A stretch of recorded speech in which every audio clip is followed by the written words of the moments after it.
বাংলার আবাস যোজনার প্রকল্পের প্রাপকদের ব্যাংক অ্যাকাউন্টে ইতিমধ্যে প্রথম কিস্তির টাকা ঢুকে গেছে।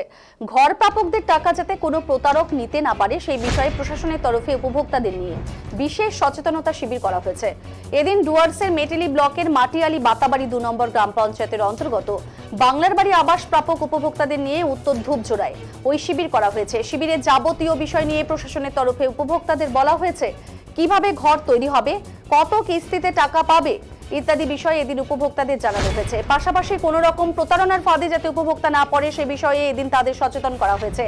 এদিনের এই শিবিরে উপস্থিত ছিলেন মাটিয়ালি বিডিও অভিনন্দন ঘোষ, জেলা পরিষদ সদস্য রেজাউল বাকি, মাটিয়ালি পঞ্চায়েত সমিতির সভাপতি হোসেন হাবিবুর হাসান সহ মাটিয়ালি বাতাবাড়ি 2 নম্বর গ্রাম পঞ্চায়েতের পঞ্চায়েত সদস্য ও সদস্যরা। জানা যায় মাটিয়ালি বাতাবাড়ি 2 নম্বর গ্রাম পঞ্চায়েতের অন্তর্গত 391 জন উপভোক্তা বাংলার বাড়ি আবাস যোজনার জন্য অনুমোদন হয়েছে।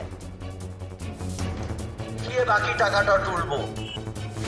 বাংলার বাড়ির যে স্কিম আমাদের শুরু হয়েছে, যেখানে আমাদের উপভোক্তাদের বাড়ি তৈরি করার টাকা দেওয়া হচ্ছে, সেই স্কিমের আন্ডারে একটা অ্যাওয়ারনেস প্রোগ্রাম একটা করা হলো সমস্ত বেনিফিশিয়ারিদের নিয়ে, যাদের অ্যাকাউন্টে ইতিমধ্যে টাকা ঢুকে গেছে তাদেরকে নিয়ে কিভাবে এই টাকাটা কোন পারপাসে ইউজ করতে হবে, বাড়ি তৈরির কী কী কন্ডিশন রয়েছে, কটা কিস্তিতে তারা টাকাটা পাবেন এবং কোন ধরনের প্রিকশনস নিতে হবে এবং যাতে তারা কোনো রকম প্ররোচনার মধ্যে তারা না আসেন সেই ব্যাপারে সবাইকে সজাগ করা হয়েছে।